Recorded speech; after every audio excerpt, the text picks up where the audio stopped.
క్రీస్తును క్రైస్తవ్యాన్ని ద్వేషించి దూషించిన క్రీస్తు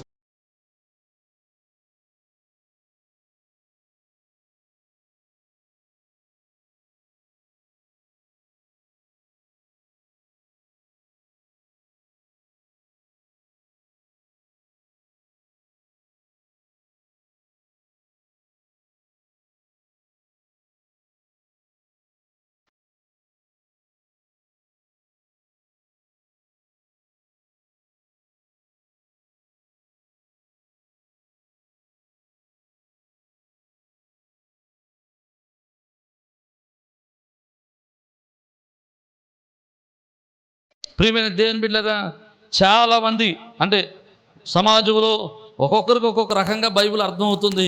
రైట్, వాళ్ళు ఉన్నంత వరకు వాళ్ళకి అది కరెక్ట్ అయి ఉండొచ్చు. కానీ నేను వాక్యానుసారంగా వాక్యాధారంతో చెప్తున్నాను, నీళ్ళల్లో ఇచ్చేటువంటి బాప్తిస్మమే వాక్యానుసారమైనది, వాక్యమునకు అనుకూలమైనది. ప్రియమైన దేవుని బిడ్డలు జాగ్రత్తగా జ్ఞాపకం చేసుకుందాం. యాహానుతో ప్రభు చెప్పాడు, నువ్వు నీళ్ళలో బాప్తిస్మ యుద్ధం మొదలెట్టు. నువ్వు ఎప్పుడైతే నీళ్ళలో బాప్తిసం ఇవ్వడం మొదలు పెట్టావో ఆయన నీ దగ్గర బాప్తిసం తీసుకోవడానికి వస్తాడు. హలో, ఎవరు? యేసుక్రీస్తు ప్రభువు వారు మెస్సీయా నీ దగ్గర బాప్తిసం తీసుకోవడానికి వస్తాడు. ఆయన బాప్తిసం తీసుకుని నీళ్ళలో నుంచి లేచి బయటికి వెళ్ళిన తర్వాత పరిశుద్ధాత్మ దేవుడు పౌరంగా అతని మీద వ్రాలడం నువ్వు చూస్తావు. ఎవరి మీద పరిశుద్ధాత్మ దేవుడు పౌరంగా వ్రాలడం నువ్వు చూస్తావో ఆయన దేవుని కుమారుడు మెస్సీయా అని నువ్వేం చేయాలి? సాక్ష్యం చెప్పాలన్నాడు.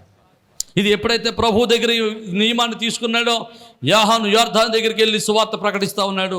పరలోక రాజ్యం సమీపించిందని చెప్పడం మొదలెట్టాడు. వచ్చిన వారందరికీ ఏం చేయడం మొదలెట్టాడంటే బాప్తిసాలు ఇవ్వడం మొదలుపెట్టాడు.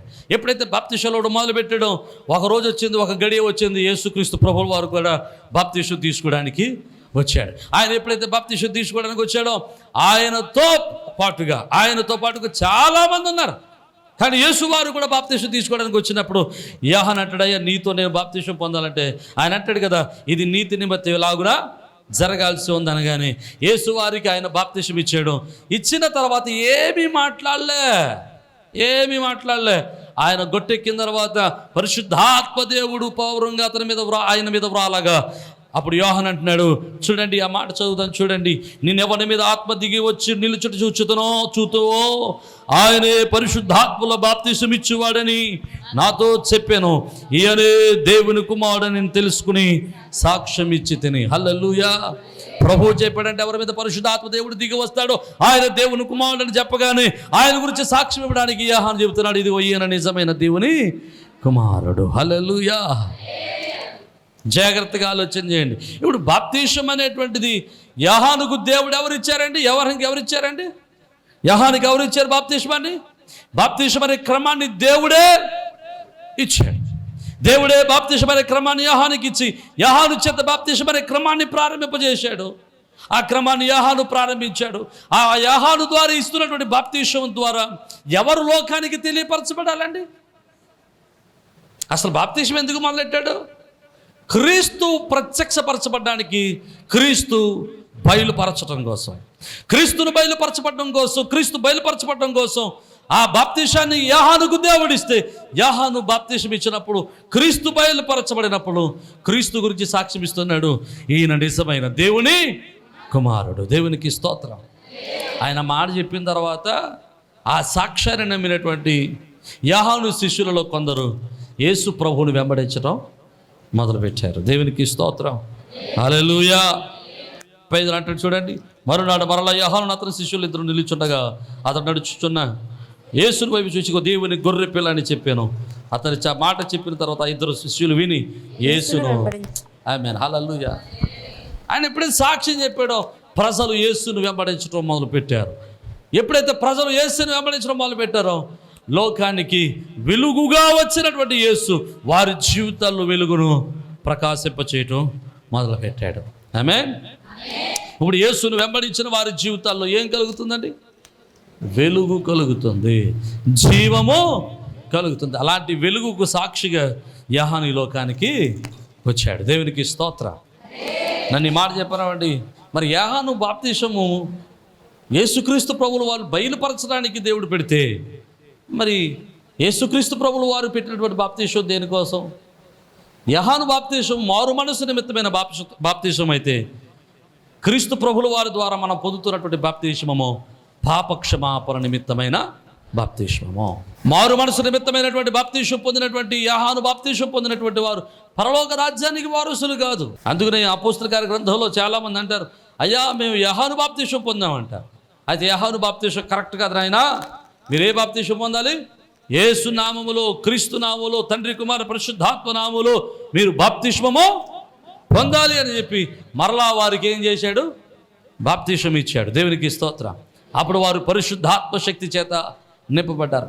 మన బాప్తిస్మం ఏంటంటే పాపక్షమాపణ నిమిత్తమై బాప్తిస్మము, క్రీస్తు శరీరములో ఒట్టు కట్టబడ్డానికి బాప్తిస్మము, పరలోక రాజ్యానికి వెళ్ళడానికి బాప్తిస్మము, లేకపోతే క్రీస్తును లోకములు అంగీకరించినందుకు బహిరంగ సాక్ష్యంగానే బాప్తిస్మము. ఈ బాప్తిస్మం దేనికండి? చాలా చెప్పాను, ఒకటి రెండు చెప్పండి. పాపక్షమాపణ నిమిత్తమైన బాప్తిస్మం, రెండవది క్రీస్తు శరీరంలో అంటు కట్టబడ్డానికి బాప్తిస్మం, సంఘంలో చేర్చబడ్డానికి బాప్తిస్మం, ఇంకా మనసులో కలిగినటువంటి మార్పును బహిరంగ సాక్ష్యంగా చెప్పడమే బాప్తిస్మము. దేవునికి స్తోత్రం. హల్లెలూయా. ప్రియమైన దేవుని బిడ్డలారా, జ్ఞాపకం చేసుకునండి, ఈరోజు మనం పొందుతున్న బాప్తిస్మము ద్వారా లోకానికి చాటి చెబుతున్నాం, అయ్యా నేను వెలుగు బిడ్డను, నేను క్రీస్తు బిడ్డను, నేను దేవుని బిడ్డను. హల్లెలూయా. మనం అలా ప్రకటించటం ద్వారా లోకానికి మనం క్రీస్తును చూపెడుతున్నాం. లోకంలో క్రీస్తుకు మనం సాక్షులుగా ఉండగలుగుతున్నాం. అందుకని అంటాడు కదా, మీరు సర్వలోకానికి వెళ్ళి సర్వ సృష్టికి సువార్త ప్రకటించండి. అలా ప్రకటించడంలో బాప్తిస్మం పొందడం కూడా ఒక ప్రధానమైన పాత్ర పోషిస్తూ ఉంటుంది. ఎందుకో తెలుసా? రహస్యంగా చాలామంది బాప్తిస్మాలు పొందుతారు. నువ్వు కిత్తన మతంలోకి వెళ్ళిపోయావా అంటారనో, లేకపోతే ఎవరైనా ఏదైనా ఇప్పుడు భయం ఏంటంటే కొంతమందికి భూతద్దంలో చూస్తారు కదండి, మా రేషన్ కార్డుగా తీసేస్తారేమో, ఎవడైనా దెబ్బలాటకి మా మీదకి వచ్చేస్తాడేమో, మీరు క్రైస్తవులు అంటాడేమో అని చెప్పి, అయ్యారు ఎవరు వద్దు, నువ్వు నేను వెళ్ళొచ్చేద్దాం. నాకు బాధ ఏముంది, కానీ అది యాక్సెప్టబుల్ కాదేమో అన్న నా ఉద్దేశం. దేవునికి స్తోత్రం. ఎందుకో తెలుసా? సమాజము ఎదుట నువ్వు దేవుని ఒప్పుకోవాలి. అందుకనే మత్తయి సువార్తలో యేసుక్రీస్తు ప్రభువు అంటారు కదా, ఎవరైతే సమాజంలో నన్ను ఒప్పుకుంటారో తండ్రి ఎదుట నేను వాడిని ఒప్పుకుంటానంటాడు. దేవునికి స్తోత్రం. హల్లెలూయా.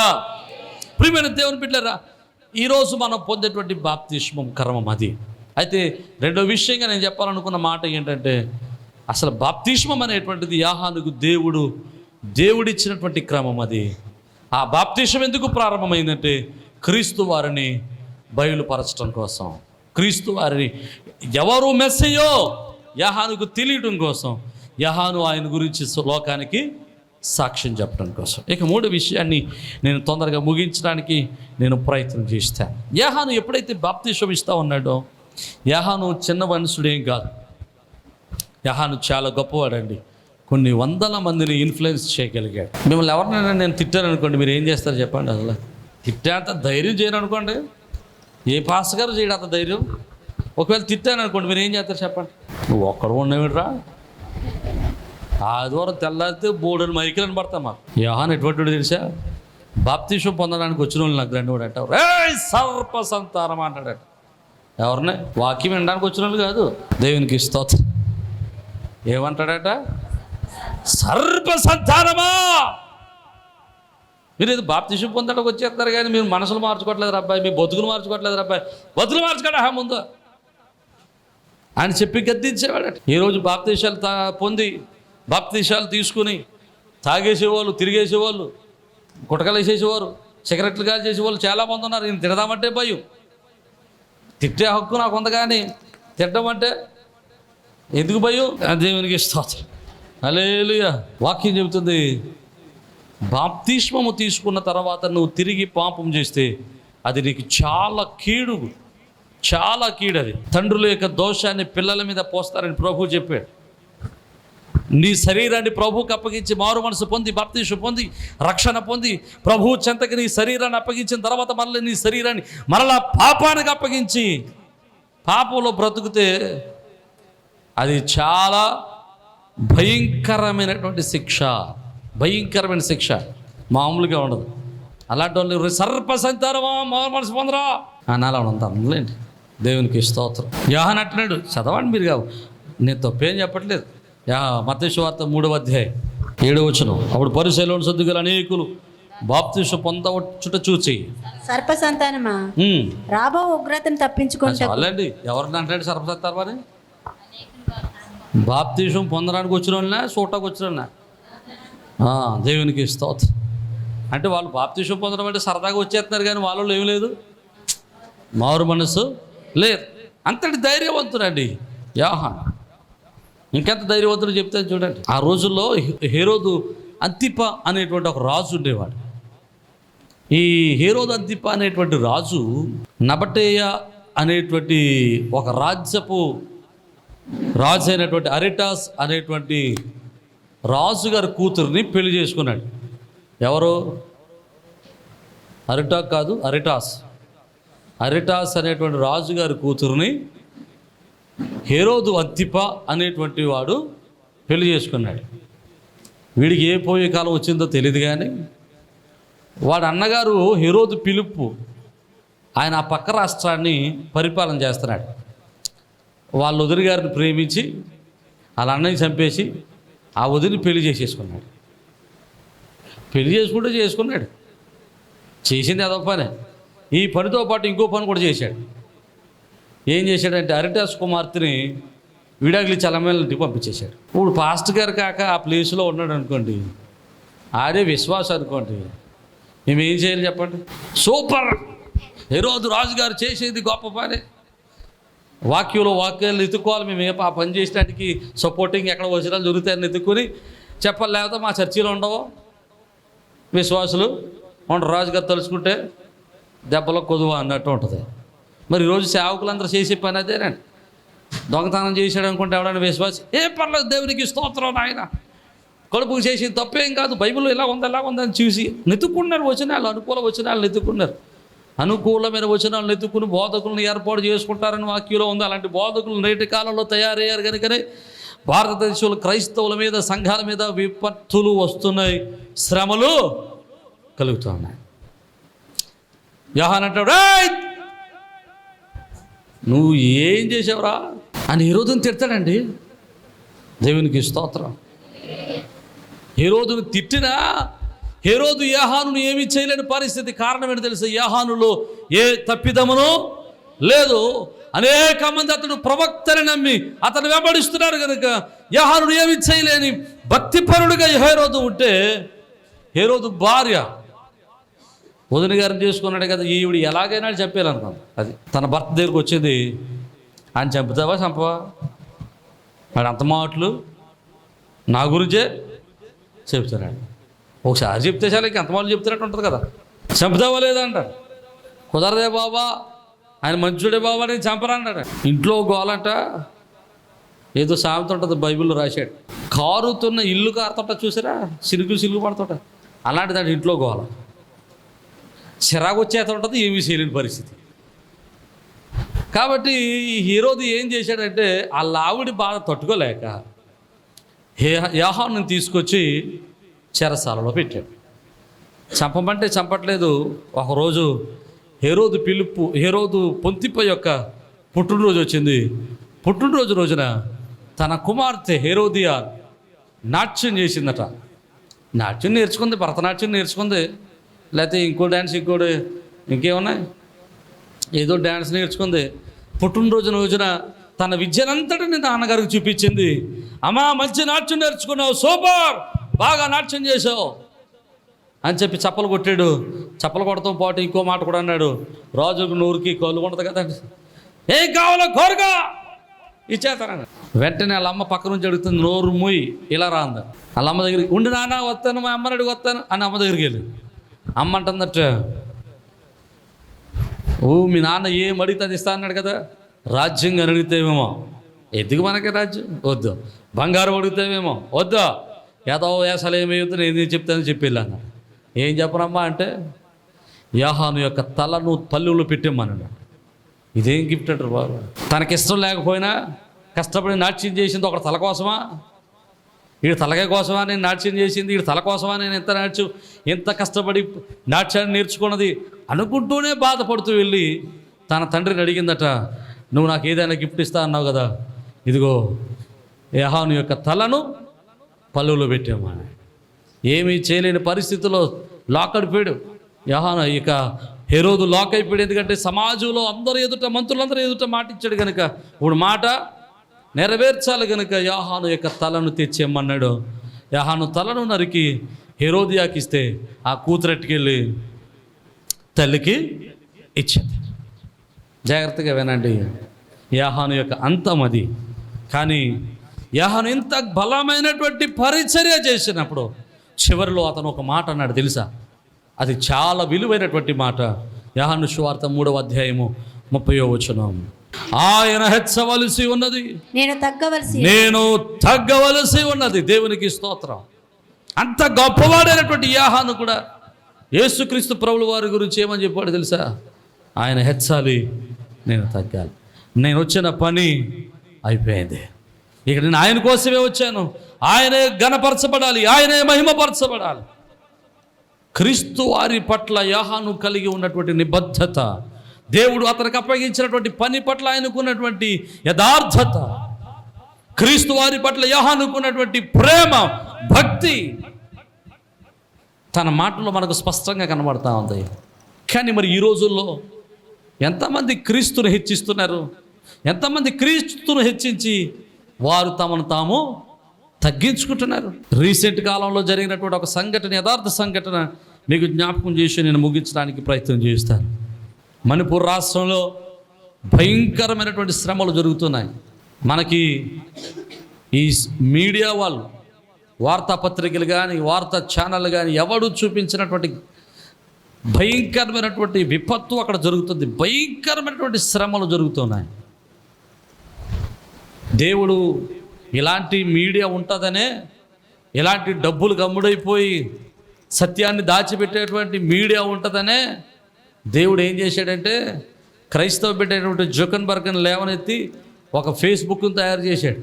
ఫేస్బుక్ లేకపోతే, వాట్సాప్ అనేది లేకపోతే అసలు సమాజంలో ఏం జరుగుతుందో తెలీదు. మీడియా వాళ్ళు ఎట్లా ఉన్నారో తెలుసా? ఎట్లా ఉన్నారు? మామిడికాయకి మసిపూసి నేరుడికాయ అని చూపిస్తున్నారు మనకి. అమ్మ బాబు నేరుడికాయ అనుకోండి తుందా అనుకుంటున్నాం మనం. కానీ ఒరిజినల్కి వెళ్తే ఎక్కడ తెలుస్తుంది అంటే సోషల్ మీడియాలో తెలుస్తాయి. ఆ యొక్క మణిపూర్ రాష్ట్రంలో భయంకరమైనటువంటి శ్రమలు, భయంకరమైన శ్రమలు. క్రైస్తవ సమాజాన్ని చిత్రహింసలు చేస్తున్నారు. క్రైస్తవ సమాజాన్ని చిత్రహింసలు చేసి స్త్రీలను వ్యవస్థలు చేసి రోడ్డు మీద ఊరేగిస్తూ అత్యాచారాలు చేస్తూ గ్యాంగ్ రేపులు చేస్తూ భయంకరంగా హింసిస్తున్నారు. నన్నదమ్ములు చంపేస్తున్నారు. ఆడపిల్లలు తీసుకెళ్ళడానికి అడ్డుల్లోని చంపేస్తున్నారు. తండ్రి అడ్డు పెడితే తండ్రిని చంపేస్తారు. చంపేయడమే, ఇంకేం లేదు. మనకేసి ఎవడన్నా కర్రెచ్చు కొడితే పోలీస్ స్టేషన్కి వెళ్ళిపోతున్నాం. పోలీసులు వచ్చేస్తున్నారు. అక్కడ చంపేసిన దిక్కు లేదు, అమ్మాయిలు చెరిపిన దిక్కు లేదు. అఫీషియల్గా ఒక 500 250 మంది ఎంతమంది చనిపోయారు, అన్అఫీషియల్గా ఎంతమంది చచ్చిపోయారో లెక్కలేదు. మొన్నోసారి ఒక ఫోటో వచ్చింది, ఒక అతను తల నరికేసి ఆ తలని ఆ యొక్క గెడకు గుచ్చి ఫెన్సింగ్కి దడి కట్టుకుంటాం కదా మనం, ఇటు చుట్టూ దడి కట్టుకుంటాం కదా, ఆ దడికుంటే గెడకు గుచ్చేశారు తలని. కనబడ్డంటే చంపేసుకుంటున్నారు, నరికేసుకుంటున్నారు. క్రైస్తవుల మీద దాడి ఎక్కువ జరుగుతుంది. కారణాలు చాలా చెప్తున్నారు మీడియా వాళ్ళు. కారణాలు ఏం చెప్తున్నారంటే మైతి తగ్గి కూకి తగ్గి పడటం లేదు, వాళ్ళిద్దరికి సమస్యలు ఉన్నాయి, వాళ్ళిద్దరికి ట్రైబల్ సమస్యలు ఉన్నాయి, కొండల సమస్యలు ఉన్నాయి, అవి ఉన్నాయి అని చెప్తున్నారు. ఇంకో విషయం కూడా చెప్పనా, అక్కడ మిలిటరీ వాళ్ళు ఉంటున్నారు. మిలిటరీ వాళ్ళు కూడా ఏం చేయలేని పరిస్థితి. అక్కడ ఒక రకమైన చట్టం ఉందట. ఆ చట్టంలో ఏమని ఉంటుందంటే, ఆ చట్టం ప్రకారంగా మిలిటరీ వాడు కూడా పౌరుణ్ణి ఏం చేయడానికి లేదు, ఎంతటి ఘోరమైన కార్యం చేస్తున్నా చేయడానికి లేదు.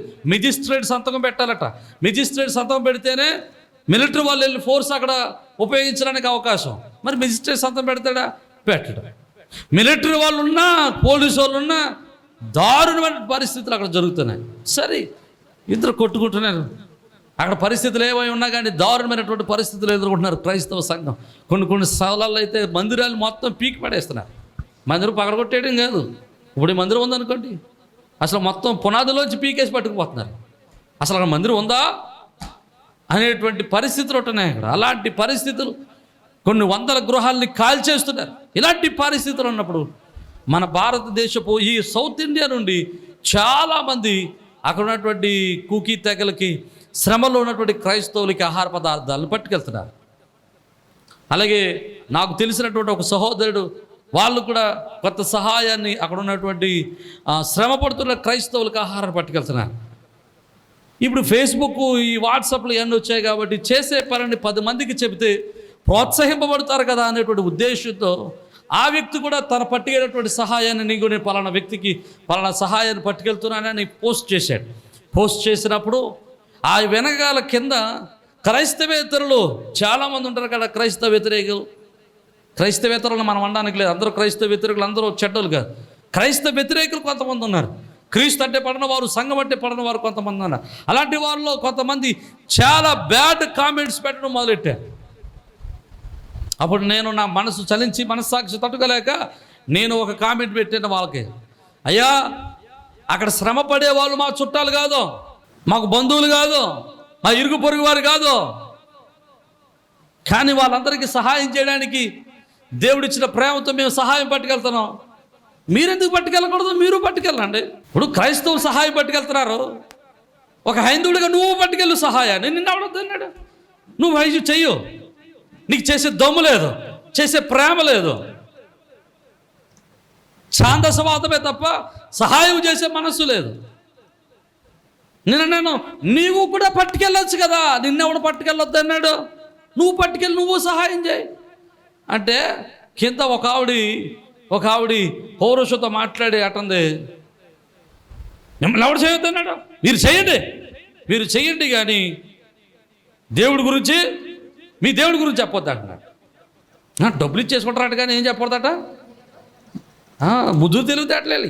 అప్పుడు నేను రాశాను, ఏమన్నా తెలుసా, అమ్మా నువ్వెవరో నాకు తెలియదు, నాకు దేవుడు నేర్పిన పాట పెట్టి తెలుసా, మమ్మల్ని మేము తగ్గించుకోవటం, దేవుని హెచ్చించటం, మాకు ఆపదలో ఉన్న వారికి సహాయం చేయడానికి దేవుడు మాకు మనసు ఇచ్చాడు, మనసుతో పాటు చేయడానికి కొంత సహాయాన్ని ఇచ్చాడు, స్తోమతని ఇచ్చాడు, లేకపోతే కొంత బలాన్ని ఇచ్చాడు, కొంత ఆర్థికమైన బలాన్ని ఇచ్చాడు, స్తోమతని ఇచ్చాడు. కనుక మాకు ఇచ్చినటువంటి దేవుడు ఇచ్చిన స్తోమతలో నుంచి మేము కొంత సహాయం చేస్తున్నాం. స్తోమతని దేవుడు ఇచ్చిన దానిలో మేము సహాయం చేస్తున్నప్పుడు నేను ఇచ్చానని చెప్పుకోవడం మాకు ఇష్టం లేదు. మరి ఎవడిచ్చాడో వాడికి తెలియాలి కదా.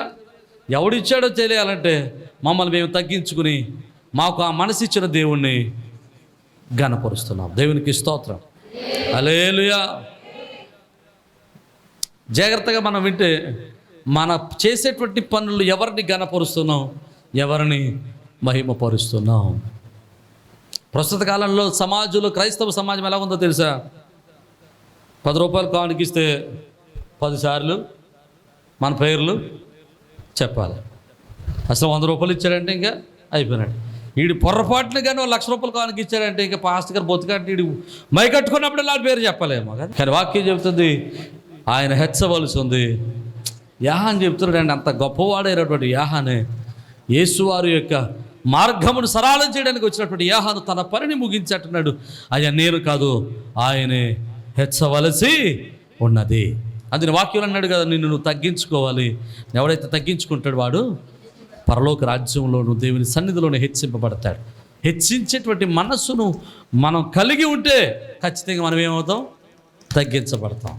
ప్రభువుని హెచ్చించే మనసు ఉంటే మనము హెచ్చింపబడతాం. అర్థమైతే దేవునికి స్తోత్రం చెప్దాం. 6వ వచనంలో ఉన్నటువంటి సాక్షి అయినటువంటి యాహాను మనం ఈరోజు నేర్చుకున్నాం. ఆయన విషయంలో 3 విషయాలు నేను ఈరోజు జ్ఞాపకం చేస్తున్నాను. ఒకటి, ఆయన ఆలస్యం ఎప్పుడు కూడా నిర్లక్ష్యము కాదు. రెండవది, ఆయన యాహాను ఇచ్చేటువంటి బాప్తిస్మము అది దేవుని యొద్ద నుండి కలిగినది తప్ప మనుషుల నుండి కలిగినది కాదు. మూడవది, ఆయన హెచ్చవలసి ఉన్నది, మనము తగ్గవలసి ఉన్నది. అలాంటి జీవితాన్ని ప్రభు మనందరికి అనుగ్రహించి తన కృపలు స్థిరపరచునుగాక. తల్ల వంచండి, చిన్న ప్రార్థన చేద్దాం. సర్వకృపానిధి ప్రేమ కలిగిన ప్రభువా నీకే వందనాలు, స్తోత్ర. ప్రభా ఇగో తండ్రి, ఈ దినమందు నీ పాద సన్నిధిలో మిమ్మల్ని స్తుతిస్తూ మిమ్మల్ని ఘనపరుస్తూ ఉన్నావు నాయన. అయ్యా ఇగో తండ్రి, వినిన వాక్యాన్ని వరదలు నాటింపచేయండి నాయన. ఈరోజు 3 విషయాలు మేము నేర్చుకున్నాం. అయ్యా ఇగో తండ్రి, నీ ఆలస్యం ఎప్పుడు కూడా నిర్లక్ష్యం కాదని, నీ ఆలస్యం ఎప్పుడు కూడా అలక్ష్యము చేయడం కాదని అయ్యా ఇగో తండ్రి, నీ పాద సన్నిధిలో జ్ఞాపకం చేసుకుంటున్నాం. అయ్యా మీరు మమ్మల్ని, మా జీవితాల్లో మీరు ఆలస్యం చేస్తున్నప్పటికీ ఆ ఆలస్యం వెనుకల నీ ఆలోచన, నీ చిత్తం ఏదో దాగి ఉంటుంది. ఆ చిత్తానికి మమ్మల్ని మేము అప్పగించుకుంటున్నాం ప్రభువా. అలాగే నాయన తండ్రి, ఎవరి జీవితాల్లో అయితే నీ బిడ్డలు ప్రార్థన చేస్తున్నారో వారి ప్రార్థనలకు ఏదైతే ఆలస్యం అవుతుందో, వారి ప్రార్థనలు ఏదైతే ఆలస్యం అవుతున్నాయో, వారు నిరాశపడిగా నాయన ప్రార్థనలోను, భక్తి జీవితంలోను, విశ్వాసంలోను, పరిచర్యలను ఆగక కొనసాగుతూ నీ కృపను పొందుకున్నటకు సహాయం చేయండి. అయ్యా ఇగో తండ్రి నాయన, మీరు నాయన పరలోకము నుండి ఇచ్చినటువంటి బాప్తిస్మం అనే క్రమమును నేటి వరకు నాయన కొనసాగిస్తూ ఉండగా, నాయన ఇగో తండ్రి, మారు మనసు నిమిత్తమైన బాప్తిస్మం కాదు కానీ పాప క్షమాపణ నిమిత్తమైన బాప్తిస్మం మేము పొందుతుండగా, నాయన ఇగో తండ్రి, బాప్తిస్మం పొందిన వారందరూ నాయన నీకు లోబడి నీ కృపను పొందుకుని, నీ ఆత్మను పొందుకుని, నీ అభిషేకను పొందుకుని అయ్యా నీ వాక్యము ద్వారా నడిపించబడ్డకు సహాయం చేయండి. నీ కృప చేత నడిపించి మీరు మహిమ పొందండి ప్రభా. ఇగో తండ్రి, మమ్మల్ని మేము ఘనపరుచుకొనక, మిమ్మల్ని ఘనపరుస్తూ మిమ్మల్ని మేము తగ్గించుకుంటూ నేను స్తుతించు భాగ్యం దయచేయమా. సమస్తాన్ని మీ చేతులకు అప్పగిస్తూ ఆయా వాక్యం విన్న ప్రతి ఒక్కరి హృదయాల్లో నీ అద్భుతమైన కార్యాలు జరిగించండి. వారి కుటుంబాలు ఆశ్చర్యకారులు జరిగించండి. వారి కుటుంబాలు నెమ్మదిని కలిగించండి. వారి కన్నీరు సంతోషంగా మార్చండి. వారి యొక్క అవమానం ఘనతగా మార్చండి. వారి సంతోషమును దయచేయండి. వారి సంతోష వస్తువులు ధరింపజేయండి ప్రభా. అయ్యా అయ్యా అయ్యా అయ్యా, ఎవరు కూడా నిరాశపడక ప్రభా, నీ మీద ఆనుకున్న ప్రతి ఒక్కరిని పూర్ణ శాంతి కలిగిన వారిగా దయం చేయండి ప్రభువా. వారికి పూర్ణ శాంతిని అనుగ్రహించండి ప్రభువా. మీరు మహిమ పొందమని యేసు ఘననామమును బట్టి స్తుతించున్నాం మా పరమ తండ్రి. ఆమేన్. అందరికీ షలోమ్.